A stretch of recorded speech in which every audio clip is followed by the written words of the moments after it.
मलिक रियाज जैसा बंदा भी जो है वो भी जो है इस मुल्क के अंदर लोगों के साथ पैसे खा गया. So do not trust anyone. Question is, whenever you're buying a building now, remember this one thing, one golden rule.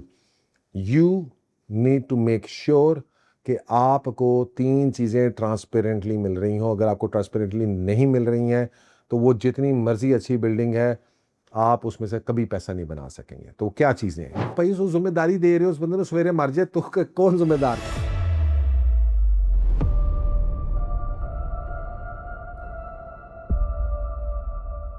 Bismillahirrahmanirrahim guys. So आज I just want to make a small video and a lot of people इस वक्त जो है real estate के अंदर invest कर रहे हैं एंड कंस्ट्रक्शन सेक्टर के अंदर इन्वेस्ट कर रहे हैं. बहुत सारी बिल्डिंग्स पिछले कुछ सालों में बनने में आई, लाहौर में, दूसरी जगहों के ऊपर. लेकिन ये कंस्ट्रक्शन सेक्टर के अंदर जब आप इन्वेस्ट करते हैं, it brings a lot of problems as well. Okay, because ये थोड़ी सी न्यूअर मार्केट है पाकिस्तान में और लोगों को अपने राइट्स नहीं पता, इन्वेस्टर्स को अपने राइट्स नहीं पता, उनको ये नहीं पता कि इन्वेस्ट कैसे करना है. There is no check and balances. Pakistan के अंदर रेगुलेटरी अथॉरिटीज़ नहीं है. मतलब दुबई में आप करते हैं तो यू नो कि जनाब पीछे एक डिपार्टमेंट बैठा है, एक मैनेजमेंट टीम बैठी है. डेवलपर जो है एक अरसे तक मैनेजमेंट, कुछ अरसे तक फ्री मैनेजमेंट देता है, उसके बाद एक थर्ड मैनेजमेंट टीम जो है वो उसको टेक ओवर कर लेती है और उसको ऑब्जर्व किया जाता है कि वो मैनेजमेंट टीम जो है वो प्रॉपरली उस बिल्डिंग को ऑपरेट कर रही हो. पाकिस्तान के अंदर अनफॉर्चुनेटली ये सारी की सारी जिम्मेदारी जो है वो बेसिकली चली जाती है रेजिडेंट्स के ऊपर और डेवलपर्स के ऊपर. और रेजिडेंट्स को तो पता नहीं होता, ना उनको पता है कि रेजिडेंट्स यूनियन क्या है, चीज़ें क्या हैं. लिहाजा 90% of the times what happens actually is unfortunately is के डेवलपर्स जो हैं वो अपनी मोनोपोली बना लेते हैं एंड उसको जो है वो उनके लिए वो सोने के अंडे देने वाली मुर्गी बन जाती है.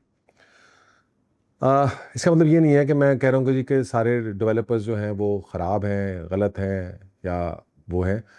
प्रॉब्लम ये है कि देखिए, जब आप बिल्डिंग बेचते हैं और आप जब उसके अंदर अपार्टमेंट्स बेचते हैं, आपके अंदर एसेट्स बेचते हैं, तो you make a lot of money and then अगर आपके लोग जो अंदर बैठे हुए हैं जब वो उस बिल्डिंग से फ़ायदा उठाते हैं तो you build a lot of goodwill and that is how it works. But कुछ लोगों के सोच जो है वो महदूद होती है और वो महदूद सोच ये होती है कि जी के जो हमने यहाँ पर नोट किया कि बहुत सारे डेवलपर्स जो हैं लोगों की रेंटल के अंदर इंटरफेरेंस करते हैं. They do not allow, for example वो शॉर्ट टर्म रेंटल रन तो कर रहे होंगे बट उसके लिए वो कोई न्यूट्रल या कोई ट्रांसपेरेंट सिस्टम जो है वो लोगों को इंट्रोड्यूस नहीं करके देंगे. Okay, and they will monopolize on that. For example they will also do things like sell और रीसेल के ऊपर लोगों के साथ, बिकॉज बिल्डिंग्स के अंदर एक जो इकोसिस्टम है उसके अंदर आपकी अपनी सेल और रीसेल जो है वो can be very easily monopolised जनाब, क्योंकि हर डीलर उसको नहीं कर रहे. It's not like an open market, right. और हर बिल्डिंग की अपनी एक वैल्यू है, तो मैं उस वैल्यू को कंट्रोल कर सकता हूँ, छुपा सकता हूँ, बढ़ा सकता हूँ. ख़रीदारी आएगा तो मैं उसको कहूँगा कि जनाब बेचने के लिए आप जाएंगे तो मैं कहूँगा जी 40,000 रुपया रेट है. ख़रीदारी वही आप ही ख़रीदार बन के आएंगे तो मैं कहूँगा 50,000 रुपया रेट है. तो मैं ये बीच में से 10,000 रुपये का मार्जिन जो है मैं ये ले उड़ूँगा, राइट. सो इस तरह की चीज़ें हैं. प्रॉब्लम क्या है इस सारी चीज़ के अंदर कि no one is at looking for the investor, right. No one is taking care of the investor. और इन्वेस्टर को जो है मुश्तरी को होशियारबाज खुद होना पड़ेगा और उसको अपना ख्याल खुद रखना पड़ेगा. But these are the things, like, so the question is, whenever you're buying a building now, remember this one thing, one golden rule. You need to make sure कि आपको 3 चीज़ें ट्रांसपेरेंटली मिल रही हो. अगर आपको ट्रांसपेरेंटली नहीं मिल रही हैं तो वो जितनी मर्जी अच्छी बिल्डिंग है आप उसमें से कभी पैसा नहीं बना सकेंगे. तो क्या चीज़ें हैं? Number 1, transparent rental management, right. ये आपको मिलनी चाहिए, ये आपका हक है, ये कोई किसी को वो नहीं कर रहा. दूसरी चीज़ जो आपको मिलनी चाहिए, ट्रांसपेरेंट सेल्स, ये आपका हक है. इसके ऊपर किसी डेवलपर का कोई हक नहीं है, ठीक है जी.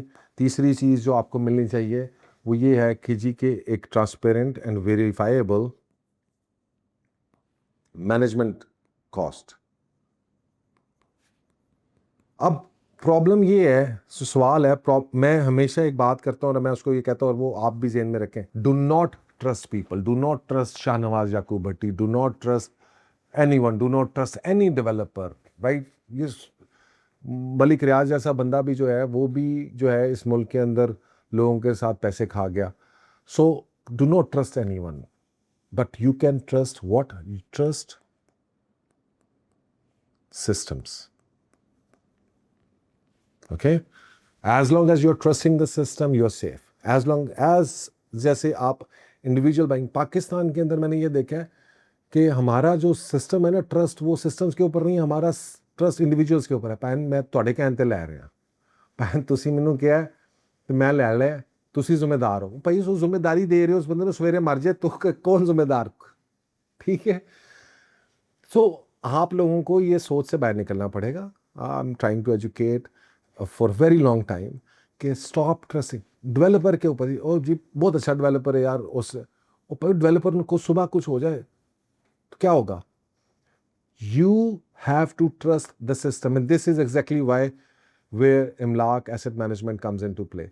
इमलाक एसेट मैनेजमेंट का जो प्लेटफॉर्म है, the main purpose of that entire platform is to build this system for you guys, for our investors, to make sure कि जब बिल्डिंग बन जाती है, हम आपके साथ सिर्फ बिल्डिंग बेचने की हद तक नहीं है, हम बिल्डिंग बेचने से लेकर कंस्ट्रक्शन के दौरान से लेकर पोजेशन के हैंडओवर से लेकर उसकी रेंटल मैनेजमेंट से लेकर आपकी प्रॉपर्टी मैनेजमेंट की चीज़ों को देखकर और आपकी सेल, रीसेल, एग्जिट, हर चीज़ in the entire journey of your real estate investment, we are part of that.